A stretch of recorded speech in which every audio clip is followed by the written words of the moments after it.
Hey guys, welcome back to Ghosh for AI. I am here with a brand new episode, and this time I am joined with none other than my very beautiful wife here today. We just got married in March this year, so I thought why not do a new episode with her. Now, this episode actually took birth we had a bet kind of. So, she has done her master's in mass communication and journalism, and she has absolutely no interest in programming whatsoever. And the bet is like, I will make her fall in love with programming. I will teach her a very basic like C programming and stuff. So you guys can join in this journey and see whether I succeed in making it interesting for her, somebody who doesn't want to learn programming. Yes, please. She wants to escape actually. Yes. I don't have any sort of interest. I kind of forced her, like, join me, and if you don't like, we'll not upload this episode. So we don't know what is going to happen, but let's start. So without any further ado, let's begin.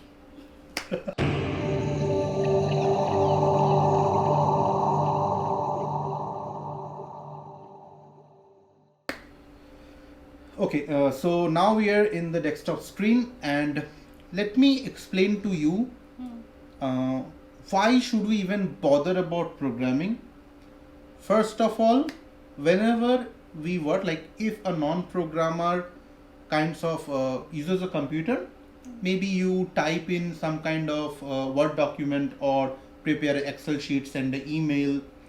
So what happens is the software that you're using, it has some kind of rules and regulations that is going on in the backside. So whenever say you are doing a click, say you are clicking a copy button, so something in the background is happening that is actually performing that copy operation. So as a developer, if I want to make such new softwares, for example, if I'm talking about your mass communication, right? So that is your field, and you are probably accustomed to news editing. So Yes. in the paper, you kind of set every picture and the text and everything, right? In online news portal. Yeah, in the online news portals and everything. So imagine you have a chunk of text, and if you're putting a picture there, the text will automatically wrap around it. So that happens automatically in the backend, right? So there has to be some kind of rules and regulations that is going on, right? So this is what programming is for. It's for building such applications that can automate this process for you. Otherwise, imagine that you have to write a little bit of text, put the image, and again a little bit of text, but the wrapping makes it easy for you, right? So programming is the primary tool for automation in the computer world. So whenever we start learning programming, the C programming language, it is one of the first language that is taught to us, to any kind of computer science graduate. The reason is that C programming language is so fundamental that it can actually interact with each and every hardware in your system directly without any other interface. For example, if you're using Word, then it's a interface that you are using, but in the backside there is another program which is controlling the Word. Okay. But C programming is something which, by using which, you can directly interact with the hardware. That means you can interact at the, it's called the assembly language level.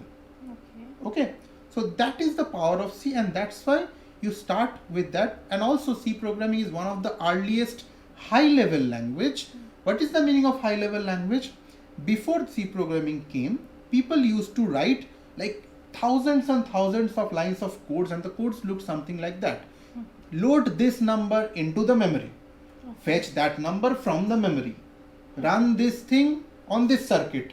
So this was very hard to conceptualize, but we are logical people and we depend on logical statements. For example, if this thing is true, then do this. Please do this for 5 times. So these are logical things that we can easily understand and do, but the computer cannot understand that. So C programming is a high level language. A high level language is something that we can understand as humans, and the machine can understand something called a low level language. And there is something called a C compiler that converts this high level language to the low level language. Okay. Okay. Now, for you guys, if you do not know, so this is the Windows operating system. You are familiar with the Windows operating system more or less. Obviously, Yeah. So in the Windows operating system, if you want to program in C, you have to download a C compiler. In this case, it is called a MinGW compiler. So it will look something like this. You see, you have to download this installation manager and you can run it. I have created another video before this in my channel where you can see how to install this. Okay. Once you have installed this, you can actually run or execute any kind of C program here, which I will show you right in a moment. Okay, so let's, without any further delay, let's now start to write some codes and see what happens. Okay. So do you know what is a notepad? Everybody here I think knows what a notepad is. Yeah. So notepad is a very basic text editor, and the brilliant thing is we can use that for writing a C program. Okay. Did you know that? No, this is my first time. Okay, so we can actually use the notepad for writing a C program. You don't need anything else. This is enough. So let's see how it works.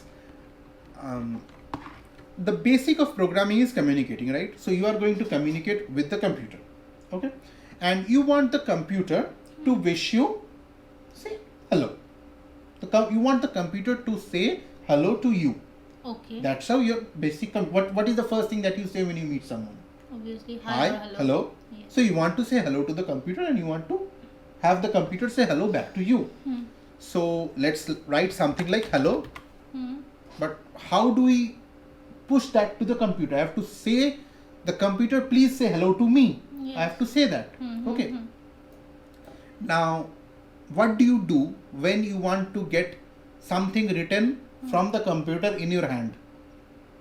You have typed a Word document, but you want it in your hand. What do? I will print that. You will print the document. That's how you get something from the computer. Yes. So here also you are going to print that thing. So let's say we want to print this hello. Right? That should be enough. Yes. Okay. Now let's save this file. Let's save this file as a C program. So I am in the desktop. Let's save this as my first program. So for C programs, I need an extension called .c. Like text documents has the extension of .txt. We have an extension called .c. This will say this is a C program. Okay. So let's save it. Okay. Now, if you remember, I told you what? I told you that we need a compiler that is going to compile this program into your machine language. Okay. So let's see what happens. This is, we don't even know if this is correct. We don't even know this is incorrect. But let's the compiler handle it. Okay. Okay. So how to send it to the compiler? So we have something called a command prompt. Do you know what is a command prompt? Yes. Okay. So we can so this is a command prompt. From here you can write a little bit of little bit of code here. So let's go to the desktop. So now I am inside the desktop folder. So here I should be able to see my you see my first program.c. The file exists in this region, right? Okay. Anything that you are not understanding till here? No, I'm understanding. Okay. So to compile, we have a short command, very small command. It is called gcc. This command is going to compile the code for you, and then you have to write the name of the program. So that is my first program.c. What is the meaning of GCC? GCC is the it's a short form for a GNU compiler. Okay. So yeah, maybe explaining that would be a little bit complicated right now, but think of it like a translator. Okay. Okay, this is going to translate your high level language that you can understand to machine level language. Okay. And let's see what happens this. If I press enter, we have some error. Something happened, very bad thing happens. Okay. Now the thing is, say if you have gone to say Germany and there you are saying hello, will anybody understand? No. No, because every country has their own set of language, grammar and set of rules, set of vocabularies, right? So here also when we are writing the program, we need a specific we need to follow a specific set of rules. Okay. Number one, whenever we are printing something, we need to use the command a little bit different. Instead of print, we are going to write printf. Okay. Okay. And anything that I want to print, I have to write it within brackets. Okay. So I want to write hello. So let's Within write bracket. hello within brackets. Now tell me, how can you say that this is together, these characters are not separate from each other? We have to put it within. So this is something that somebody has to say. It's a Okay. quotation, right? So this keeps it together. You can think like that, that this quotation is going to keep it together. And how do I know that this command has ended? It is with using this. Okay. Now, this command should be able to print the hello. Again, there is little bits of problems, small problems here. Number one, this is something which is called a function, and this is supposed to do something. How do we know what printf is going to do? Somewhere within this compiler, there is a place where this printf has been defined. The job of this printf has been defined. So this is a standard input output operation, and we have to include that file here. Wherever the definition is, we have to include that file here. So the command to include an external file is this. So we write something like this. So this is standard input output, stdio. Okay. H is a header file which contains all these kind of predefined functions which we are going to use. Okay. So this command is going to include that file in this program. Right? Now we have to say just one more thing to the compiler, that is where the program starts. Because imagine this is just one command. If I have several commands, I have to say, buddy, this is the part that you have to focus in. This is the main thing that you have to focus in. Right? Okay. So for that, we are going to use something called main.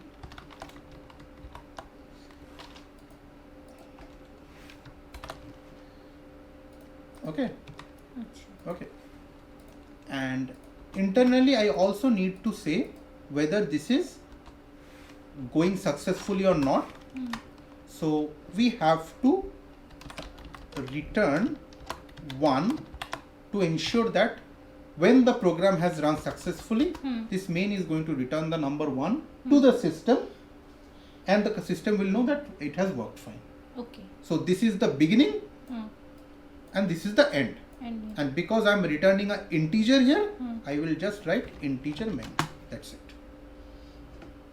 Are you understanding each point here? Yes. We have something that we want to print. For that, we are using a command. This command is defined in the standard input output header file. Yes. To include that, we use this function, this thing called hash include. And we are saying that, buddy, this is the main part of the program that you have to execute, because there can be things outside that as well. But focus on this part. And when my everything is done, I am going to return 1 to you. And because I am returning an integer to you, I will mention that this main is going to return an integer. Okay. Right?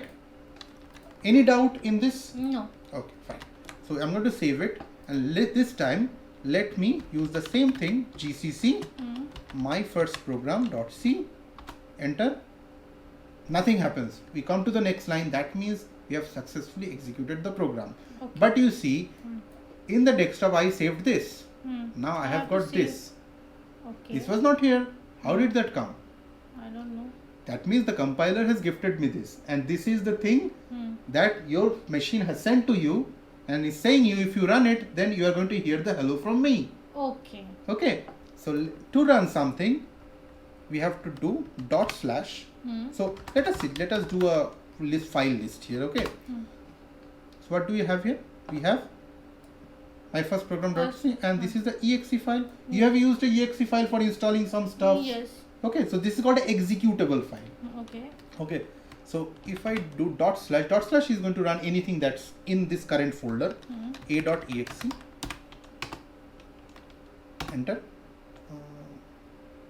Okay, let's do simple a.exe. Yeah, hello. My bad. So actually we do use dot slash in Linux. It is my bad, I forgot.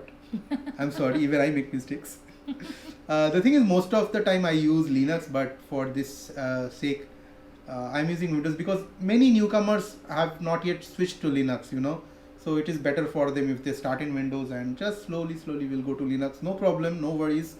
But that's it. So we just run the a.exe and your computer is saying hello to you. Yes. You wanted to say something else? Not right So now. let's say you want the computer to say your name. Yeah. Okay. So tell Good me, one. now you tell me, where do you need to change it? I think only the within code hello part. So okay, we have to change this, Yes. right? Are you confident enough? Yes. Okay, so let's change this to your name and maybe my name also. Okay.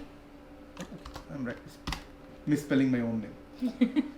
So let's We have save to it. save that, huh? Exactly, we have to save that, and then what do we have to do here? That only exe. No, because this time this file has changed. Again, it needs to be translated because we have new things here. Okay, okay. So to translate that, what is the command that we use? I forgot. GCC. GCC. Correct. GCC and then the name of the file. So if you have a long file name, what I normally do is I type a few letters and then I press tab and the file name comes. Little bit of shortcut for you. So enter. No problem, no error, nothing. Okay. And just a.exe. Ta-da! Yes. I'm learning. Now tell me, do you think programming is interesting? To some extent. Yes! Mission accomplished. But this doesn't feel like a developer because developers use like fancy windows and lots of things, lots of colors going on, right? This is boring, black and white is boring, right? So what we normally do here is we can use something called a IDE, that is an integrated development environment. Okay, so an IDE, in this course we can use something called a VS Code. Now the beauty of VS Code is that let's say I have a Yes. test file here. This is familiar. Okay, so you have seen me use this a lot of times, right? Yes, yes. So the thing is, you see it has the area where you can do the code and also the area where you can run those kind of commands that we are using. So this is the same code, test.c. So here we can do the dir and we are getting the test.c. So gcc test.c and say test.exe. So this time it's creating a.exe, and this should create. What's happening? What is happening? ये क्या हो गया? Let me delete all the files and then try again.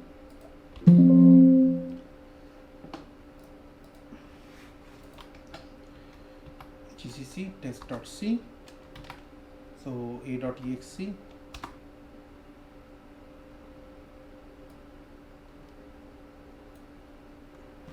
Oh, here I have to use /a.c, you see, so that is the problem.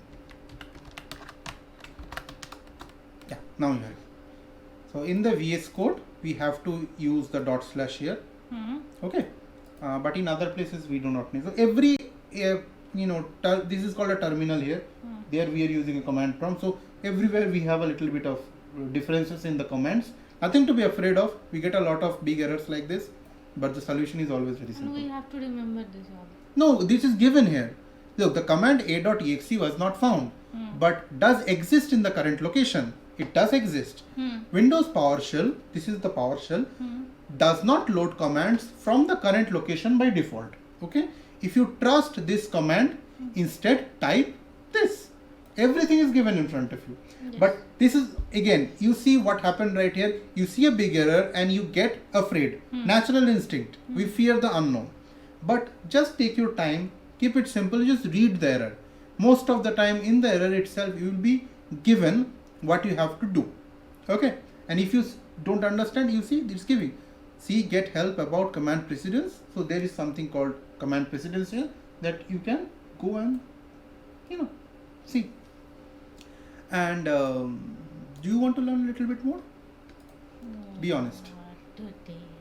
Little bit, because now only you have just communicated. Now let's do a little bit of program, just a little bit. Okay. Now let's say, so this time your computer is saying to you, but what if you want to say something to the computer? Okay, so let's say the computer wants to ask you, what is your gender? What is your gender? Right? It can ask you. Now you want to say that to your computer that you are a female, or if I want to say I am a male, right? So let's make that M and F. So that's a character. So whenever you want to store some data inside your computer, you have to use like a bucket so that you can put the data there. Okay. So that bucket is called a variable. Okay. Because unless and until you can store the data, you cannot do operations with the data. Correct? Yes, obviously. Okay. So to store with your gender, that is M or F, it's a character. Let's make this a character G. So G for gender. So we have a character called G, which is going to store what gender you choose. So whatever you are going to enter, that is going to be stored here, and we need to. So in the printer, when you want to get an output, you print. Yes. What do you do when you want to send something into the printer? From the printer to the machine, what do you do? Copy, scan. Scan, right? You want to do scan, right? Yes. So just like we are writing print F, now we are going to write scan F. F. Correct. Okay. Now we have to tell them that whether it's a A4 page or a A3 page, we have to tell what type of things it needs to scan, right? So that is given again within quotes, but this time we have to tell it that you are supposed to scan a character. Okay. Otherwise it is going to wait for a word or a number. But we have to tell him that you have to scan a character. So character starts with C, and this character %C, it is telling that, buddy, you have to scan a character that I am going to enter to you. Okay? And this character you want to store in G. So wherever in the memory G is, you want to store it there. Okay? So you press a little bit of comma here, and then forget what's coming there. Wherever G is in the memory, so you want the address at which G is stored. Address is given by this and this. So address of G. Okay. Okay. That's where you want to store the character. Right? No problem. All good. Now say, if it's a male, what should the computer wish? Hello, Shanendu. Yes. Right? So let's say if C is G is equal to, so is whenever I want to check whether two values are equal, instead of 1 I use 2 equals. Okay. Because I need to make a difference. Say I am writing A equal to 5. That means I am setting A is equal to 5. The variable A means 5. 5. So I have to make a difference between this and this. Yes. This is the assignment, this is a comparison. So comparison is double equals. So if G is equal to, say, M, then I want to print hello Shanendu. Okay. Okay? Okay. Else, if I do not enter M, I'm probably entering F, right? So in that case, so let's print F. Hello Shubhasri. Any problem in understanding the logic? No. Pretty straightforward. Yes. If gender I'm setting as M, you say hello Shanendu, otherwise you say hello Shubhasri. Yes. And okay, Got it. now you see that whenever I am writing this, I am giving little second brackets here. You see this second bracket here? and the second bracket here. Hmm. So this means this condition, if it is true, Hmm. this is going to happen. Hmm. Okay, so if I write some more things, printf, say, how are you? It can print it, but this total thing will only be printed if this if is true. Okay. Okay, so this second bracket, it actually defines the scope of this if operation. Acha. Okay, so for you, maybe it is going to ask you, let's say this computer is a little bit of a ladies man like me, and it's going to say, how are you, dear? Happy with your computer till now? And remember, always we have to end with a semicolon. Now see, in here I have not used a semicolon No. because this has not ended yet. This ends here, right? Yes. So the second bracket does the job of telling where it's ending. But whenever you are writing one line and that has to end here, you have to give the semicolon. Okay. Okay, so let's save it with a control S. Hmm. Okay, and we have a beautiful thing here, which is a play button. Instead of doing all this, you can just click the play button. Okay. It's asking what is your gender. So let's say I'm entering. M. Okay, I have to enter here. F. Enter. Hello Shubhasri, how are you, dear? So, but I need a little bit of space here, Yes. Yes. or maybe a new line. Yes. So we can have a little bit this nice little character called /n Okay. that will give you a new line. So let's save it, run it once again. And Error. why is it an error? What have I done wrong? What have I done wrong?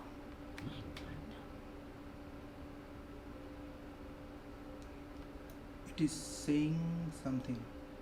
So yeah, you see, it is saying after second bracket I have entered here. So instead of entering the F in here, I had Okay, entered okay. here. That was the problem. So it's always said there's something is at the end of the input, right? Okay. So don't be afraid. Just read the error. Again, save and Play. and play. What is your gender? Let's go with F again. Hmm. Okay, I'm making the same mistake again. Let's come here and F. Enter. Okay. Ta-da! So do you know how much you have learned? This is like first 2 chapters of C programming. Really? Yes.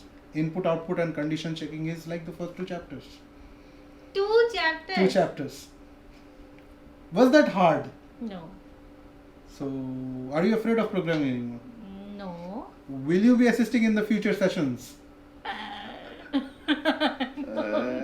actually, I don't know. So, guys in the audience, you have to tell me whether you are liking the way this session is going and do you want her along with me? Is it helping you understand even more? Because, you know, I think the feedback kind of helps because none of the other tutorials I have seen ever has, you know, been with the Wi-Fi. Anyways, if you like the video, drop a thumbs up, a comment, and don't forget to subscribe to the channel, channel, channel for future videos, and click on the bell icon for the notifications. And I will be here with more videos on C programming in the future. Ta-da!